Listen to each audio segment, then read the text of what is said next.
तो भाई अगर मैं पूछूं कि मार्वल के पास एक ऐसी वेब सीरीज है जो उसके पूरे डाउनफॉल को रोक सकती है और फिर भी मार्वल उसे इग्नोर कर रहा है, तो इसे बैड लक कहोगे या सबसे बड़ी क्रिएटिव गलती। आज हम बात करेंगे मार्वल की सबसे अंडररेटेड, सबसे डार्क और सबसे गोड वेब सीरीज के बारे में, जिसे मार्वल जैसे भूल ही गया है।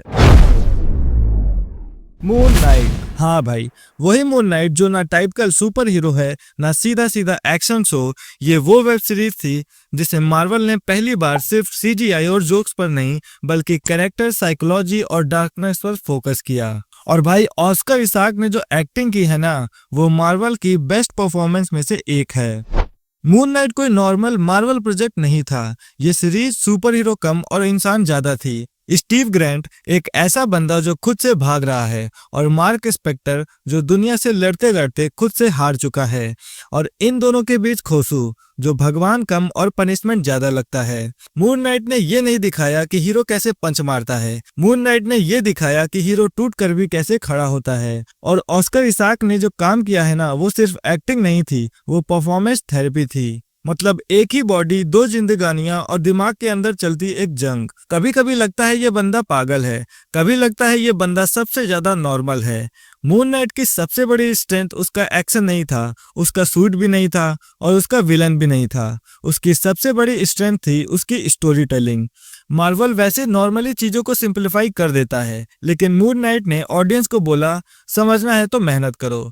इजिप्शियन माइथोलॉजी, आफ्टर लाइफ के कॉन्सेप्ट, जजमेंट ऑफ सोल और मेंटल इलनेस को बिना मजाक बनाए दिखाना, ये मार्वल के कंफर्ट जोन से बाहर था। और शायद इसीलिए मून नाइट मार्वल के लिए रिस्की था। आज का मार्वल सेफ खेल रहा है, फॉर्मूला फॉलो करता है और रिस्क भी कम लेता है।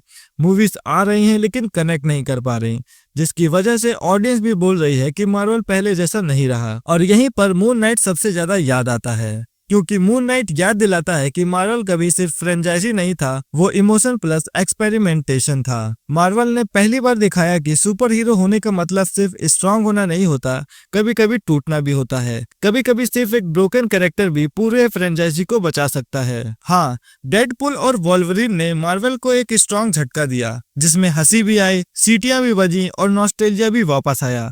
लेकिन भाई सच बोलूं तो ये कमबैक नहीं था, ये ब्रीथिंग मूवमेंट था। रियल कमबैक तब होगा जब मार्वल फिर से मून नाइट जैसे प्रोजेक्ट्स पर भरोसा करेगा। मून नाइट एक गोट वेब सीरीज है जो मार्वल के टेम्पलेट से बाहर निकल के बनी थी। फिर भी पता नहीं क्यों मार्वल इस कैरेक्टर को जैसे भूल ही गया है। ना सीजन 2 का अनाउंसमेंट, ना किसी मूवी में अपीयरेंस, ना फ्यूचर का कोई क्लियर प्लान। और ये बात और ज्यादा चुभती है जब हम देखते हैं कि मार्वल अब भी एवरेज प्रोजेक्ट्स पर टाइम और पैसा लगा रहा है। बल्कि मून नाइट जैसे कैरेक्टर्स मार्वल को याद दिलाते हैं कि वो सिर्फ बॉक्स ऑफिस मशीन नहीं, बल्कि एक स्टोरी टेलिंग पावर हाउस भी था। ये सीरीज सिर्फ एंटरटेनमेंट नहीं थी, ये एक्सपीरियंस थी। और ऑनेस्टली बोलूं, अगर मार्वल सही तरीके से मून नाइट को वापस लाता है, तो ये सिर्फ एक कैरेक्टर का कमबैक नहीं होगा, ये मार्वल की आइडेंटिटी का कमबैक होगा। लेकिन फिलहाल सबसे दर्दनाक बात यह है कि मार्वल के पास इसका फ्यूचर तो है, लेकिन डायरेक्शन नहीं।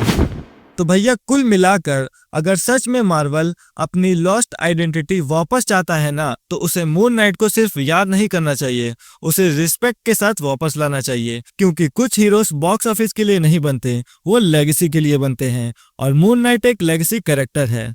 अब इस पर तुम्हारा क्या मानना है? क्या मून नाइट को सीजन 2 मिलना चाहिए या एमसीयू में प्रॉपर एंट्री? कमेंट में लिखो। और वीडियो पसंद आई हो तो लाइक करो, और ऐसे ही रियल मार्वल टॉक्स के लिए चैनल को सब्सक्राइब करना मत भूलना।